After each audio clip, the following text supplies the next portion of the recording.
How we doing, everybody? I'm Andy Mountfran. This is Drag the Lake, reactions and reviews. If you like this channel, hit the subscribe button. I try to put out a bunch of content every week. And if you really, really like it, go over to the main channel where we have long-form content, full album reactions, long-ass live streams, lots of content for you to get off to. Let's check this out. Head Automatica. They are a legendary band in the emo and pop punk and like that, like the Warped Tour scene, I guess you would call it. Sort of the Warped adjacent scene. Legendary people. A band I was always aware of, like when I would read the alternative press issues, they would pop up and I knew about them and I knew a lot of people like them and shit like that. But I never actually listened to them. And I wasn't initially gonna like get on this song, but then I saw a lot of people talking about it. I remember, I've never actually listened to these guys, even though I knew about them for so long. I couldn't tell. I may have heard them, but I couldn't tell you one Head Automatica song. And I go, why not? Why not be one of the people who their very first introduction to Head Automatica is a 2024 release? Why don't we do that? Why don't we create this unique experience? So, yeah, that's what I'm about to do. This is Bear the Cross, new music, and I looked it up for the first time in 22 years. A new Head Automatica song. So let's check this the heck out.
There we go. Bear the Cross by Head Automatica.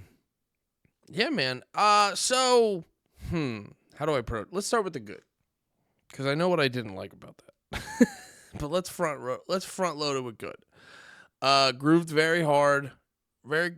The music was mixed very well. Had a very cool sound. Like the drums were powerful, and I liked the little accents with the whatever the synth was and this and that.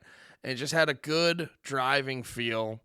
I don't often listen to like electronic shit like this, I guess you would call it. But, I have listened to a little bit, and please don't tease me if this is a bad reference, but some of it does make me think of like when I used to listen to the Gorillaz heavy, where they would just kind of lay down a groove and just kind of sit in that, and that would be the bedrock of the song, and then shit over top of it would sort of gradually change and stuff, but you would still have this solid driving groove underneath of it that kept everything in order. And I fucked with that a lot. I thought musically a lot of that was really a lot of this song was really good. The thing that really bugged me, and this first one might be a preference thing. I don't like the soft, breathy singing, and the reason I say soft is, there's bands that kind of do that like I wouldn't call it breathy, but kind of like what the Deftones do. And like, I'm not shitting on it. I think they do it really. Chino does it really well, because it still has like power to it.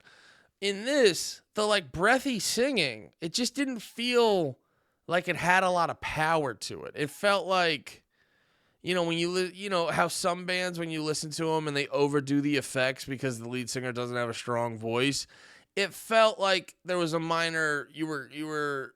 I don't know if it would be overcompensating, but you were kind of maneuvering in a way to, and I'm sure the dude's got a lovely voice. I think this is how it just came off from a decision-making standpoint.